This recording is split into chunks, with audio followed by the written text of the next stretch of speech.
confident with the hang clean. Like you could really feel like you could go out there and bust out a hang clean like with as much weight as you can. Bust out with the Like 4 out of 12 is not really that good. So we're going to go over how you're going to do the lift the proper way. So proper techniques of the lift. So some of you are still like got the bar flying out in front of you. Some of you are bending over like this to get the bar. We got to do it right so that you can maximize the benefits of the workout. So why is the hang clean so important? Does anybody know? All right. So if I had to choose one workout and we couldn't do any other workouts in here all year long and I could only choose one, I would choose the hang clean. why? Okay? Because Why? so many steps in one. Right, so it's a combination of a bunch of different workouts together. So you start with your RDLs, then you have a clean pull, so you engage your shoulders, then you have your high pull, you come up to your face, and then the catch, you have to bend down and use your lower body. So you're using a lot of different muscles all at one time. Also, when you do a hang clean, you're supposed to move the bar slow or fast? Fast, right? So the hang clean is a powerful workout, right? So a lot of people in here are probably really strong, but a lot of you aren't powerful. So you could be strong and not be powerful. Do y'all know what that means? So when you're strong, you can lift like 500 pounds and be struggling on the way up and go really slow. If you're powerful, you can take 500 pounds and just slam it up. So if you're bench pressing 500 pounds, you push it up real fast, it comes down real fast. So that's what powerful is. Like powerful means that you can lift something heavy at a high speed. So being strong is just being able to lift it. So if you're strong, you can lift it. If you're powerful, you can lift it fast and easy. Does that make sense?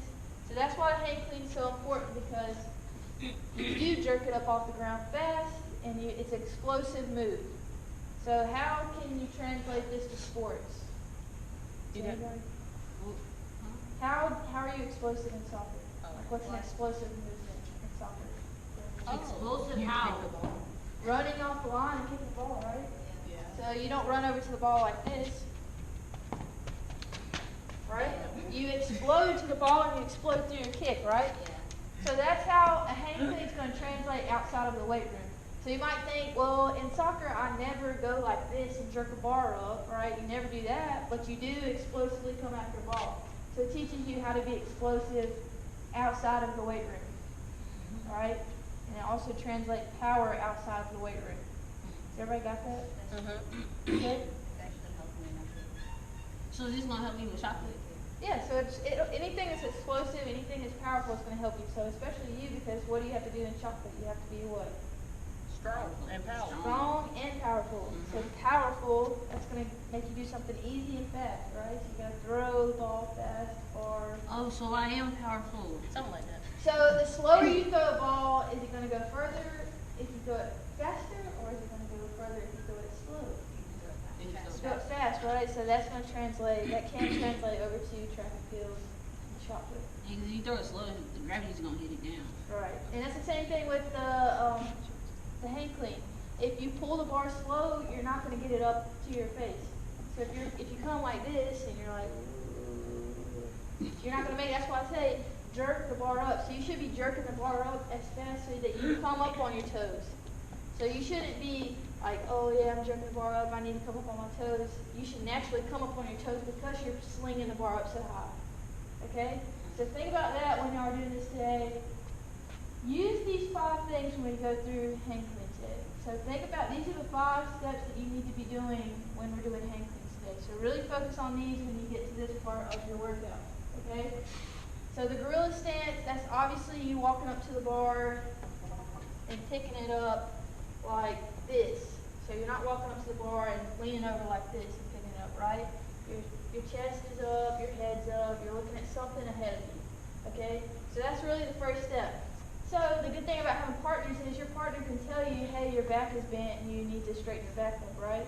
So some of y'all need to recognize that and help your partner out. Because I can't be at every single rack the whole time. Alright? And you can see, like, is this good form? Pretty good. Is this good form though? No. If I go up to the bar and pick it up like this? No, your back needs to be straight, right? RDLs. We do a lot of RDLs with the kettlebells with doing those? So RDL is literally just this motion right here, bringing the bar up to your hips. So that's the first step of a hang clean. It's just the RDL by itself. So if you feel like you're not confident with an RDL, you need to work on your RDLs. Okay? So you take it from your knee and you lift it up to your hips. That's it. So you get a little bit of tension in your hamstrings and then you come right back up. That's an RDL. Okay? So while you're doing your RDL, your back is still straight, your head's still looking forward, and you just come straight up to your hips. That's called the hinge movement. So that's the important part of the hang clean because you have to be able to hinge it up to your hips. The second part is the clean pull. So once you get through your RDL, so you do your RDL and then you bring your shoulders up with you. So you jerk the bar up so fast that your shoulders are going to go up with you. And you come up on your toes. You should be moving the bar fast enough so that it makes you come up on your toes. Alright? This part is where you guys are struggling at the high pull. So some of you that aren't very confident with it, this is where you're going to find your problems at, is the high pull. So some of you, and I'll face this way, some of you are pulling the bar like this, and then you're flopping it out in front of you. Right? So if you come up like this and you're bringing the bar out from your body, that's putting more stress on your little bitty elbows than you could be using your shoulders, your back, all these big groups of muscles to help you. Alright? Alright, so when you do the hang clean, the bar should literally just slide up your body. So that's why it's called a hang clean. If it touches your body, it's no longer clean. So it's dirty. It's not right. Wrong. Okay? If it touches. Right, so you don't want it to touch you, you don't want it to fly out here. It should go in a straight line up your body. You ever see this? Straight line up your body? That'd be hard. Straight line. That's what you're supposed to do. Okay? So when you do the high pull, you go straight up on your toes and then your elbows come up to your face. Ever got that? It shouldn't be like this. It shouldn't be like this. It should just be straight up to your body. Everybody got that? Yep. So focus on that part. That's really a big deal for you guys because every time I go around, I see somebody that pulls the bar like this.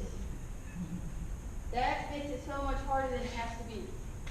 If you take it straight up your body, you're going to see that it's much easier because you're using bigger muscles that make it easier. And then the last part is your catch. This is also what some of you struggle with, but y'all look a lot better than y'all have been. So kudos to that.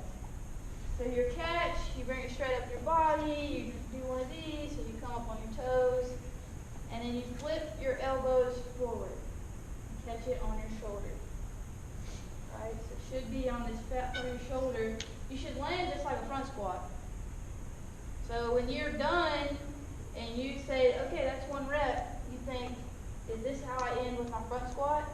If you're ending up like this, or like this, or like this, that's not how you do a front squat.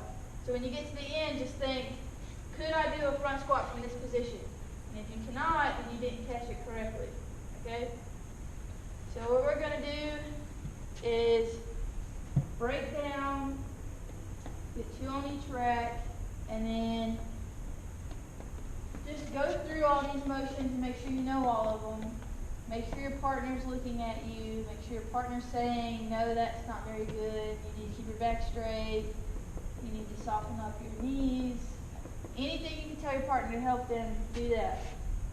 I'm going to be floating around, trying to help you guys out.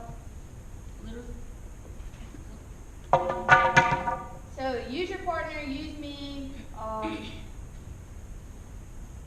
and then use this to decide, hey, did their RDL look good? Did their high pull look good? Like, where are they messing up that makes their hang clean not look efficient?